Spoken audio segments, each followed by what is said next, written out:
Adèle Haenel, plus engagée que jamais, annonce se retirer du cinéma, à 2 exceptions près. La comédienne scène est expliquée dans les colonnes du journal italien Il Manifesto, à Milan, où elle joue actuellement au théâtre. Vestimège à distance du monde du cinéma depuis 2019, Adèle Haenel cesse depuis concentrer sur sa carrière au théâtre et a multiplié les prises de position, témoignant d'un engagement fort sur le terrain politique. Si la comédienne avait déjà expliqué clairement sa position par rapport au monde du cinéma dans le livre de Marine Turchi, Faute de preuves, paru à l'automne dernier au Seuil, elle en dit aujourd'hui un peu plus sur de possibles collaborations à venir, et comment ses choix pourraient s'opérer. Dans un entretien pour Il Manifesto, écrivain italien du journal L'Humanité, Adèle Haenel dit sans détour qu'elle arrête le cinéma, puis précise: je ne travaillerai plus avec des réalisateurs établis, mais seulement avec de nouveaux artistes débutants. La seule réalisatrice établie, avec qui je pourrai à nouveau travailler est Céline Sciamma parce que notre relation va au-delà du professionnel, mais il faudra que cela soit dans un autre système économique. Et il ne s'agit pas de choisir par rapport au sujet, au thème. C'est une question de redéfinir une réalité, de questionner notre perception comme le fait Gisèle Vienne, metteuse en scène de la pièce Les Temps, NDLR. Parenthèse fermante. La forme et le sens coïncident. Ils disent qu'ils luttent contre le sexisme, mais en réalité, rien n'a changé. Relancée par la journaliste Simona Spaventa d'Il Manifesto sur la forme que pourrait prendre ce cinéma, Adèle Haenel poursuit: nous avons de nombreux artistes voulant faire du cinéma de façon différente, avec d'autres représentations, d'autres corps. Je pourrais prendre part à ce cinéma, si cela se produit. Et il y a des films intéressants comme Toute une nuit sans savoir de Payal Capadia, ou Nous de Alice Diop.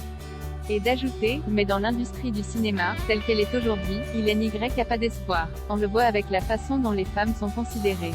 Ils en utilisent une ou deux pour cacher la nudité d'un système oppressif. Il y a juste à regarder la sélection de Cannes. Ils disent qu'ils luttent contre le sexisme, mais en réalité, rien n'a changé. Ceux au pouvoir continuent à nous oppresser. On récompense toujours les violeurs et ils veulent que je me taise? Jamais. La politique est aujourd'hui une urgence, une question de vie ou de mort. Plus engagée que jamais, Adèle Haenel explique, outre sa carrière au théâtre qu'elle entend bien poursuivre, notamment auprès de personnalités comme Gisèle Vienne, désormais dédier son temps à ses engagements politiques et l'écoute des victimes. La majorité de mon énergie est désormais dédiée à l'écoute des victimes d'Abus. Mais j'adore l'art, et je persiste à penser que c'est important en tant qu'expérience collective.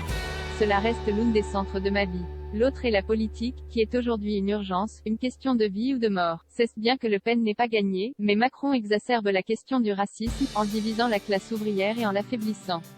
C'est une personne autoritaire, ce que l'on peut constater avec l'usage de la violence vis-à-vis des manifestants, et qui est intolérable. Ils essayent de réduire le dialogue, en faisant un monologue de dominant.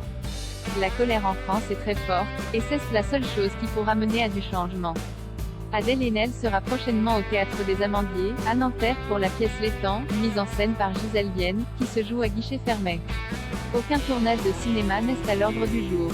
Contrairement à ce que de nombreux médias avaient annoncé, Adèle Haenel ne sera pas au casting du prochain film de Bruno Dumont, L'Empire, dont le tournage est prévu cet été avec Lily Rose Depp, Camille Cotin, Anna Maria Bartolomei et Fabrice Lucchini.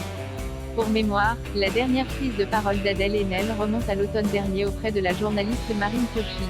2 ans après avoir recueilli le témoignage choc de la comédienne Adèle Haenel, accusant le réalisateur Christophe Rougia de harcèlement sexuel et attouchement, et mené une vaste enquête sur Croisillon Me Tout dans le cinéma français, la journaliste de Mediapart dévoilait le livre enquête intitulé Faute de preuves, avec un long entretien avec Adèle Haenel, revenant en détail sur son parcours judiciaire et les échos-poignes ou sa prise de parole. Le monde du cinéma, pour moi, a envie de cicatriser un peu trop vite des questions poignes bien juste de soulever.